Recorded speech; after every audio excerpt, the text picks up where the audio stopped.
I zip up the black polyester dress 2 sizes bigger than what the catering company calls standard and try not to think about how the collar digs into my neck when I breathe too deep. 6 a.m., and I'm already exhausted in the particular way that has nothing to do with sleep. Rent is due in 4 days. My car needs brakes I can't afford. And the last of what my ex-boyfriend left me with, a maxed-out credit card in my name that he swore he'd pay off and never did, is still bleeding me dry one minimum payment at a time. I pin my hair back, pull on the flat black shoes that have worn a permanent ache into my heels, and tell myself the same thing I tell myself every morning before a big event. It's just one more shift, one more tray of champagne flutes, one more room full of people who will never once look at me long enough to remember my face. I should have known better than to believe that, tonight of all nights. I met Preston Wade 4 years ago, back when I still believed a man telling you he loved you meant he saw the whole of you and wanted to stay anyway.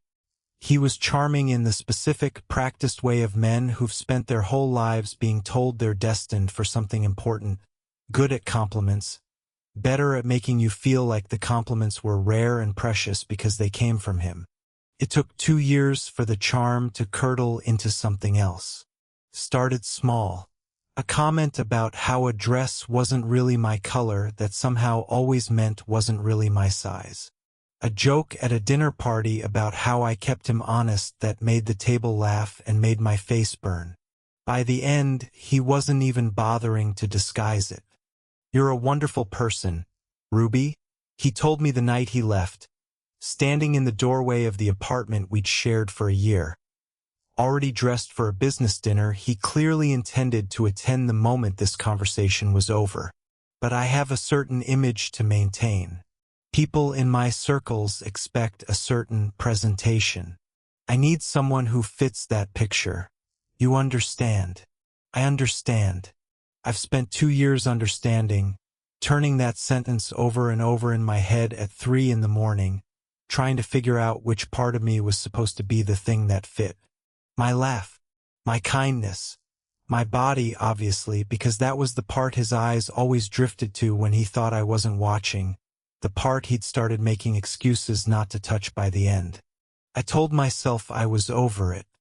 I told myself the debt he left behind and the ache that flared behind my ribs whenever I saw a couple laughing together in public were 2 entirely separate things. Unconnected. Both just facts of a life I was slowly rebuilding one catering shift at a time. I did not expect, walking through the service entrance of the Ashcombe estate that Saturday night, to discover exactly how connected they still were. The estate is the kind of place I've catered a dozen times and never once stopped being awed by. Marble floors that catch the chandelier light like still water. A ballroom big enough to swallow a small church. Staff moving through hidden corridors like a second. Invisible city beneath the glittering one upstairs.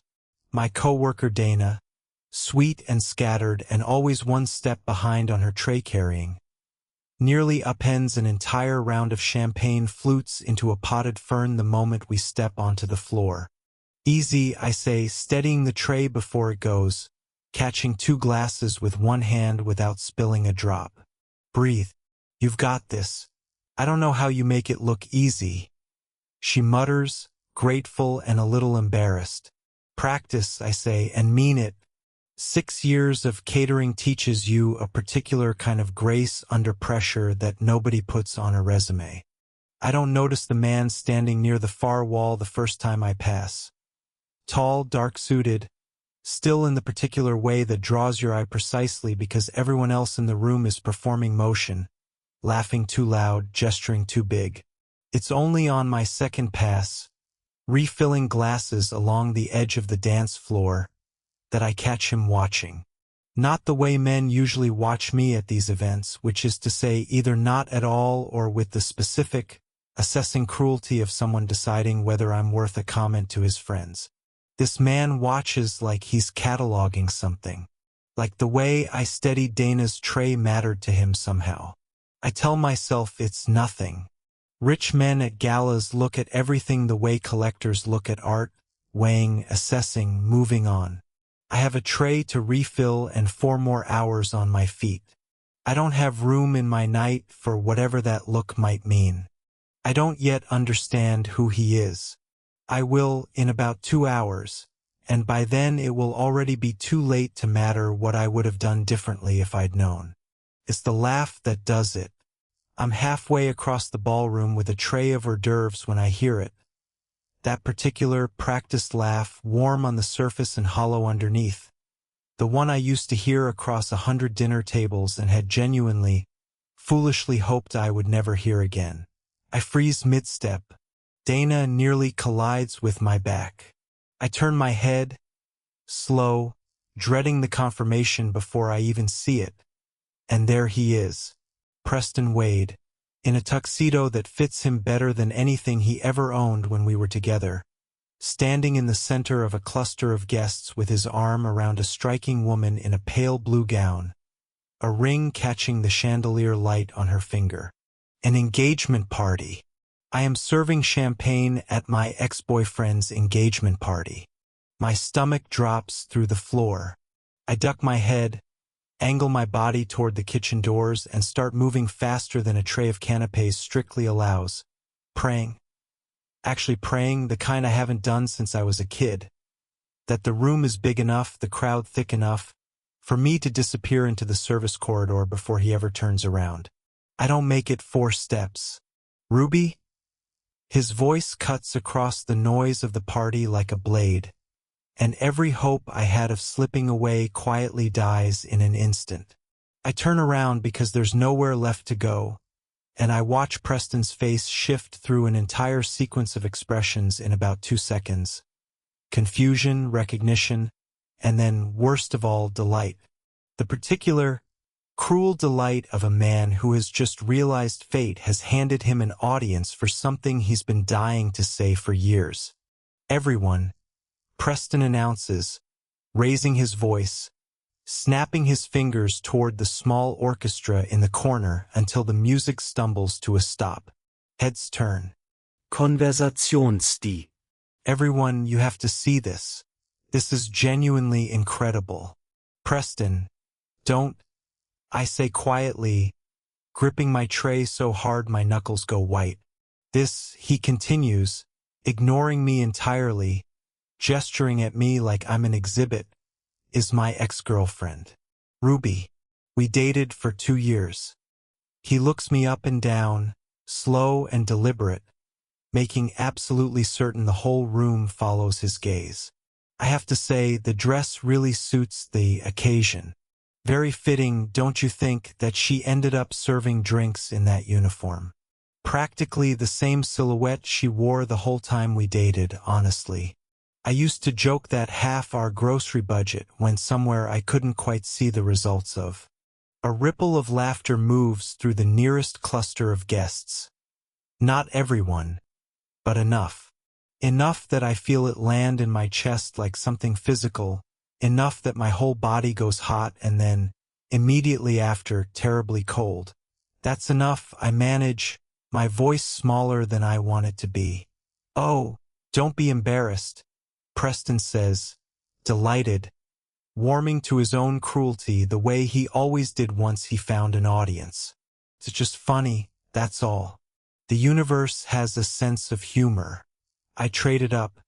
He glances fondly at his fiancée, who has the good grace to look faintly uncomfortable, though not uncomfortable enough to stop him, and Ruby's still exactly where I left her, serving the people who actually made it. The room is fully quiet now. Every face I can see is either laughing or watching with the particular hungry curiosity of people who love a spectacle as long as it isn't happening to them. I stare at the marble floor, at my own scuffed black shoes, and wish with my whole chest that I could simply stop existing for the next 30 seconds, that the floor would open and swallow me the way it never actually does, no matter how many times you pray for it. I don't have a comeback. I don't have anything. Every clever thing I might have said on an ordinary day has evaporated, because there's no version of being humiliated like this, in a room full of strangers, by a man who used to whisper that he loved exactly this body in the dark that leaves room for wit. That's the moment a voice cuts through the ballroom, low, even, and absolutely unmistakable in its authority. That's enough. I don't recognize him at first, not until he's already crossing the floor toward us, and the crowd parts around him the way water parts around something that isn't afraid of it. It's the man from the wall, the one who was watching. He's taller up close than I registered from across the room, dressed in black that isn't quite a tuxedo, doesn't need to be, because everything about the way he moves says he's never once in his life needed to dress up to be taken seriously. His eyes are dark and entirely calm, and when they land on me, something in his expression shifts. Not pity, which is the last thing I want from anyone in this room, but something closer to fury held on a very short leash. Preston's smile falters. "I'm sorry. Do I know you?" "No," the man says. "But you're about to." He stops beside me, close enough that I can feel the sheer physical presence of him like heat off a fire, and he doesn't look at Preston again. He looks at me. "Are you all right?" I can't answer. My throat has closed around every possible response. He turns, finally, toward Preston, and his voice, when it comes, is quiet enough that it shouldn't carry, and carries anyway, filling every corner of the silent ballroom with an authority that makes even the orchestra members go still. "You speak to her with respect," he says, "or you don't speak at all." "Excuse me?" Preston's fiancée's father. I recognize him vaguely from somewhere. A heavy-set man with silver hair who I'll later learn owns half the shipping contracts on the eastern seaboard. Steps forward, indignant. "Do you have any idea whose engagement party this is?" "I know exactly whose party this is," the man says, without raising his voice, without so much as glancing at the father. "It's mine. I own this house." A beat of total silence follows that sentence, the kind that makes the whole room recalibrate at once. "You were all invited as my guests tonight." I'd suggest remembering that before anyone else decides humiliating my staff is an appropriate form of entertainment. I watch every ounce of color drain out of Preston's face. The man reaches down, gently, and takes the tray from my shaking hands, setting it on the nearest table without ceremony. Then he offers me his arm, not grabs, offers, the same careful, deliberate gesture of someone giving you every chance to say no. "Come with me," he says quietly, "just for me this time. You don't have to stay in this room for one more second if you don't want to." I take his arm. I don't decide to. My body simply does it, the way you reach for solid ground when the floor's been pulled out from under you, and he walks me out of that ballroom past 200 staring faces without once looking back at Preston Wade, and somehow, impossibly, I feel the shame of the last 5 minutes start to loosen its grip on my chest with every step. His office is on the second floor, all dark wood and low lamplight, entirely removed from the glittering noise still filtering up faintly through the floor. He closes the door behind us, and the moment it clicks shut, the adrenaline that's been holding me upright for the last 10 minutes simply evaporates, and I start to cry, the ugly, gasping kind I've been holding back since the moment I heard Preston's laugh across that ballroom. "I'm so sorry," I manage, mortified, wiping at my face with the back of my hand. "You probably need to fire me. I made a scene. I shouldn't have." "You didn't make a scene," he says, crossing to a small bar cart and pouring 2 glasses of something amber-colored, setting one in front of me without asking if I want it, which somehow feels exactly right. He did. "You stood there and took it with more grace than most people would have managed. I'm not firing you. I'm considerably more interested in why a man like that was ever allowed to speak to anyone that way in the first place." I take the drink because my hands need something to do. "I'm Ruby," I say. "Ruby Sinclair. Damian Cross." He sits across from me, close but not crowding, watching me with the same careful, cataloging attention he'd been giving me all night before I ever knew his name. I own this house, and a fair amount else in this city that we don't need to discuss tonight. I'd rather talk about you if you'll let me. There's not much to tell. I'm a caterer. I used to date the man who just humiliated me in front of 200 people at his own engagement party. I let out a short, disbelieving laugh. That's really the whole story. I don't think that's true, Damien says. I watched you steady your coworker's tray before she dropped it, without a second thought, without expecting anyone to notice. I watched you keep working a room full of people for 20 minutes after that man tried to humiliate you, because you needed the shift, because you're the kind of person who shows up even when it costs you something. He leans forward slightly. That tells me considerably more about you than anything he said tonight. Something in my chest, raw and exposed from the last hour, cracks a little further at that. Not from pain this time, but from the strange, disorienting relief of being seen by someone whose eyes didn't immediately go looking for something to fix. Why do you care? I ask, genuinely baffled.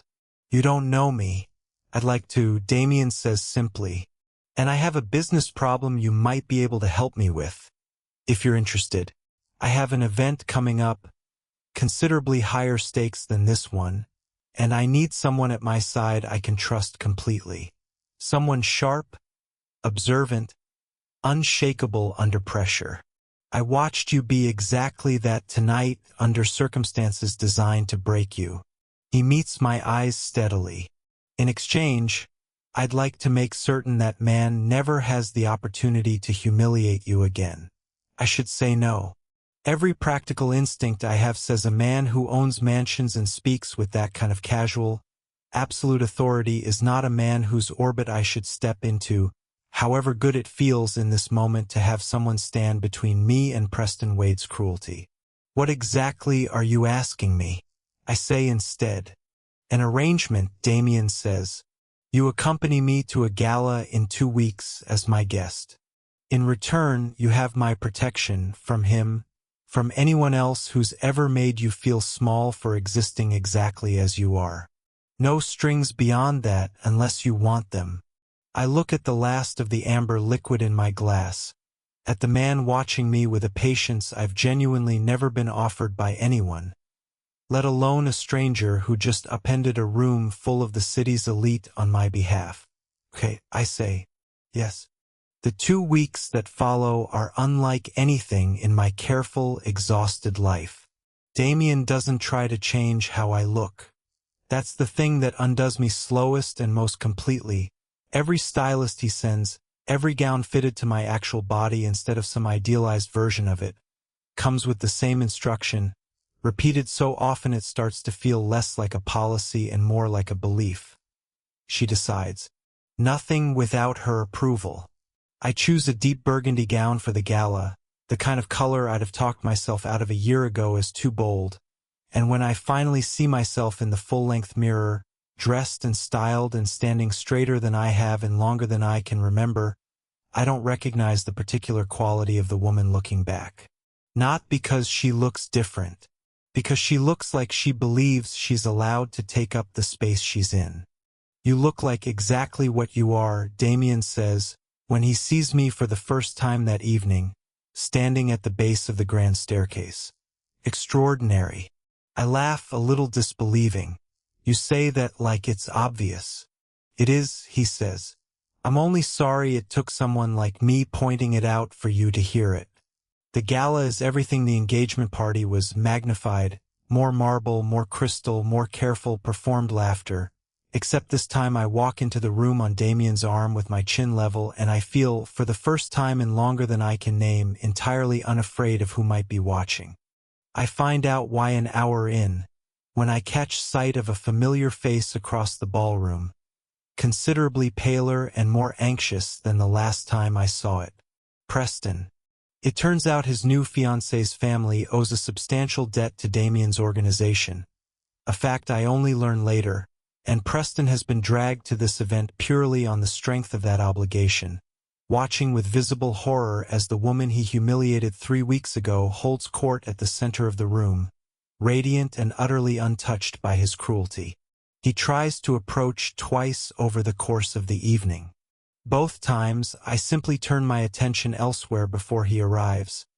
And both times, the sheer force of being ignored seems to do more damage to him than any words I could have offered. It should end there. For a little while, I let myself believe it will. I find him in the hallway outside the ballroom near the end of the night, having stepped away for a moment of quiet, and he's clearly been waiting for exactly this. A moment alone, away from Damien's watchful presence. You think this changes anything? Preston says, all pretense of charm gone now, replaced by something uglier and more desperate.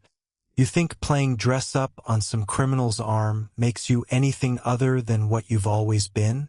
Preston, I know what you actually are, he continues, stepping closer, his voice dropping into something meant to wound.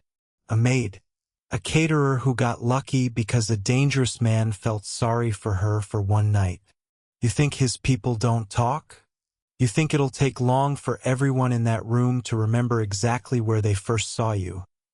Carrying a tray in a uniform at my engagement party?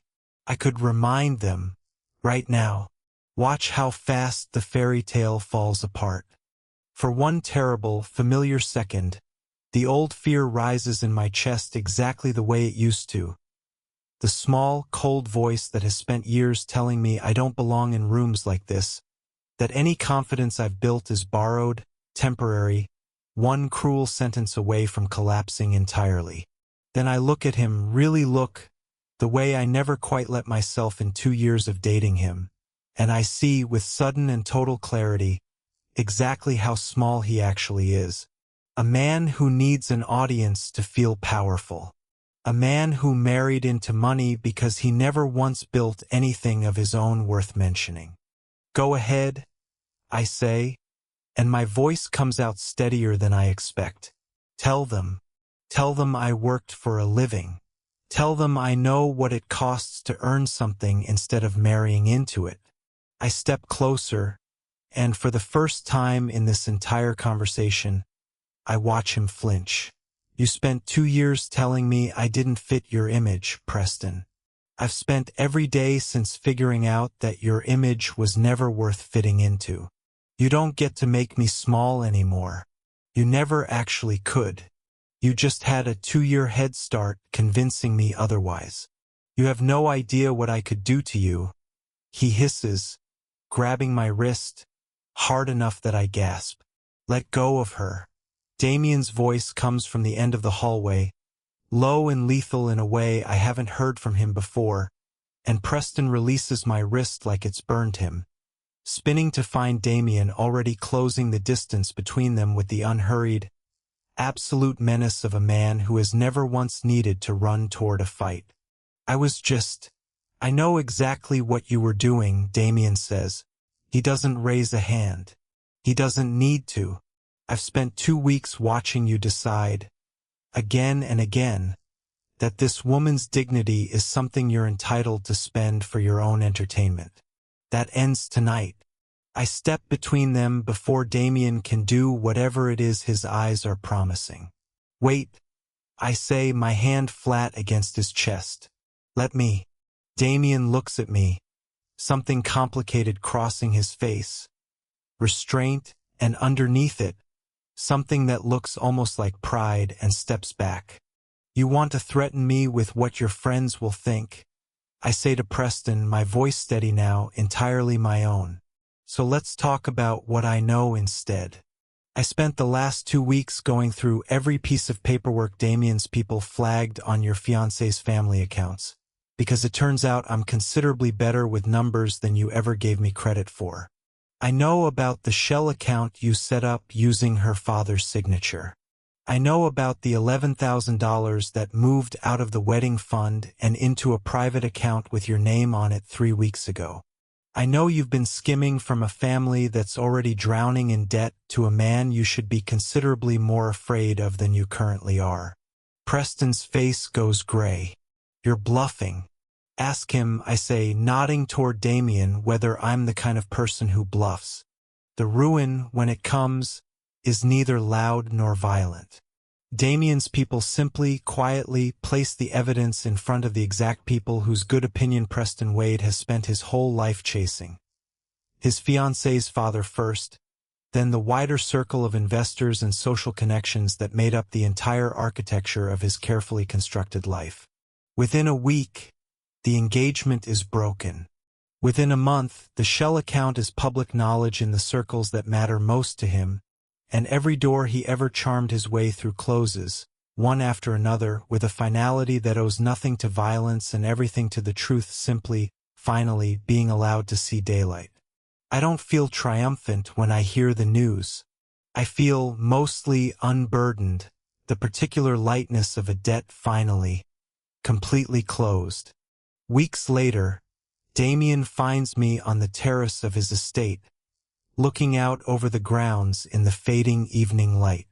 My debt to the catering company, a small loan I'd taken against my next 6 months of wages just to keep my apartment through the winter, has been quietly settled, though I only learned that from an offhand comment of his assistants, not from Damien himself, who never once mentioned it or asked for anything in return. You could leave, Damien says, coming to stand beside me, close but careful, the way he's been from the very first night. Your debts are clear. Preston's out of your life for good. Whatever you needed from this arrangement, you have it now. I won't pretend I'd be glad to see you go, but I'd rather you choose to stay than feel obligated to. I turned to look at him, at the man who walked across a crowded ballroom for a stranger, who never once asked me to be smaller or softer or different than exactly what I already was, who gave me back a version of myself I'd started to believe Preston had permanently taken. I'm not staying because I owe you anything, I say. I'm staying because for the first time in longer than I can remember, I actually want to see what happens next. Not as your employee, not as someone you're protecting. I hold his gaze steadily. As your equal or not at all. Something in Damien's face softens completely, the careful composure falling away into something unguarded and entirely real. I wouldn't have it any other way, he says. I look out at the ground stretching below us, at the life I never once imagined for myself standing in a rented maid's uniform 6 weeks ago, and I understand, with a certainty that settles into my chest like something solid and permanent, that I'm not the same woman who walked into that ballroom trying to disappear into the wallpaper. I never have to be her again. I catch my reflection in the glass door beside us. The gown, the posture, the steady, unflinching way I'm standing in my own life, and for the first time in longer than I can remember, I don't see a maid, or an ex-girlfriend, or a punchline. I see a queen who built her own crown, and simply happened to find someone worth wearing it beside.